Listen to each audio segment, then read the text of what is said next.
తాకట్టులో ఉన్న బంగారాన్ని విడిపించి ఆ రోజున్న మార్కెట్ ధర కట్టి మిగిలిన డబ్బును మీకు అందిస్తుంది కొమ్మూరి గోల్డ్. నమస్కారం గురువు గారు. ఆశీర్వచనం. సుందరకాండ పారాయణం. సుందరకాండ పారాయణంలో ప్రతి సమస్యకి సొల్యూషన్ దొరుకుతుందని చెప్పి చెప్తూ ఉంటారు. ముఖ్యంగా ఒక్కొక్క స్వర్గ ఒక్కొక్క ఫలితాన్ని ఇస్తుందని కూడా చెప్తూ ఉంటారు. మరి ఏ కష్టం ఉన్నవారు ఏ స్వర్గ చదవాలి అనేది కూడా ఒక ప్రశ్న. ఇంకొకటి, ఇదంతా కాదు మొత్తం చదివితేనే ఫలితం ఉంటుందని ఇంకొక మాట. నిజంగా సుందరకాండ పారాయణాన్ని వీళ్ళు ఎవరైతే మేము ఇంట్లో చదువుకుందాం అనుకుంటున్న వారు చదువుకోవచ్చా, లేకపోతే మన పేరు మీద వేరే వాళ్ళతో, అంటే బ్రాహ్మణులు చాలామంది ఉంటారు, మీ మీద సుందరకాండ పారాయణం చేస్తా అని చెప్తూ ఉంటారు, అలా చదివించడం ఉత్తమం అంటారా? ముఖ్యంగా ఈ సుందరకాండ పారాయణం వల్ల ఎటువంటి సమస్యల నుండి బయటపడతామంటారు? శ్రీ మహాగణాధిపతయ నమః. ఐం మహాసరస్వత్యే నమః. శ్రీ లలితాంబికాదేవియే నమః. సుందరకాండ పారాయణము చేస్తే ఎటువంటి సమస్యల నుండి బయటపడతాం?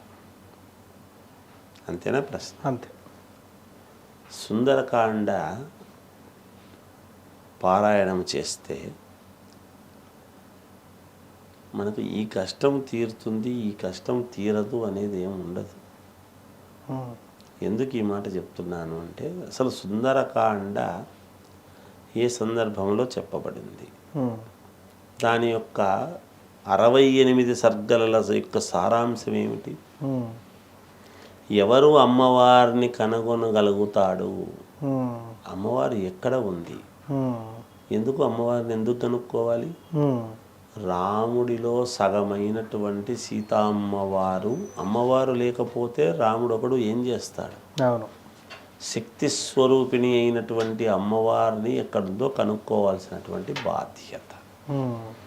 అందుకనే మనం దేవాలయాలలో లైట్లలో కాకుండా దీపారాధన వెలుగుతో అమ్మవారిని ఒక హారతి ఇచ్చేటువంటి అర్చకుడు ఇదిగో అమ్మవారి ముఖవర్చస్సు, ఇదిగో వడ్డాణము, ఇదిగో పలానా అని చూపిస్తూ ఉంటాడు. అవును. అలా చూపించేటువంటి తత్వం వెలుగుతో, ఆ వెలుగు ఎప్పుడు ఎక్కడి నుంచి వస్తుంది, ఎలా కనుక్కోవాలి? అజ్ఞానం. జ్ఞానం ఎలా? అవును. అలాగే బలం. ఏమిటి బలం? శతయోజన విస్తీర్ణం. అంత దాటాలి అంటే ఎలా? పెద్ద విషమ పరిస్థితి కదా. మధ్యలో అడ్డగించినటువంటివి ఏమేమి, ఎటువంటి రాక్షసులు అడ్డగించినారు, వాటిని దాటుకొని ఎలా వెళ్ళగలిగినారు, మన జీవిత నిత్యకృత్యములో మనము దాటేటువంటి సమస్యలు ఎన్ని, సప్త సముద్రాల లాంటి సమస్యలు మనకు లేవా? ఉన్నాయి కదా. అవును. మరి ఈ సమస్యలన్నీ దాటాలి అంటే, ఈ సమస్యలు దాటడానికి సుందరకాండలో ఏ ఒక్క సర్గ చదివితే సరిపోతుందా? లేదే. మొత్తం 68 సర్గలు పరిపూర్ణముగా తీసుకోవాల్సినటువంటివి. కాబట్టి మానవ జీవితంలో ఈ కష్టము తీరుతుంది సుందరకాండ వలన, ఈ కష్టము తీరదు అనేటువంటిది లేదు.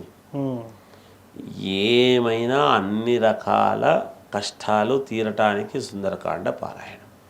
సుందరకాండ పారాయణం చేయటం వలన విడిపోయినటువంటి రామచంద్రమూర్తి సీతమ్మవారు కలవటమే కాదు, వివాహం కావాల్సినటువంటి వాళ్లకు వరుడు ఎక్కడున్నాడో వెతుక్కుంటూ వచ్చే అవకాశం ఉంది. ఓహోహో, సూపర్.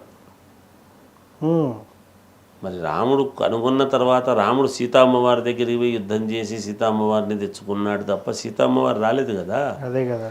అలాగే వరుడు సుందరకాండ పారాయణము ఇంట్లో గనక చదివించినారు, బ్రాహ్మణోత్తముని పెట్టి చదివిస్తూ సర్గకు తీర్థమిస్తారు హారతిచ్చి.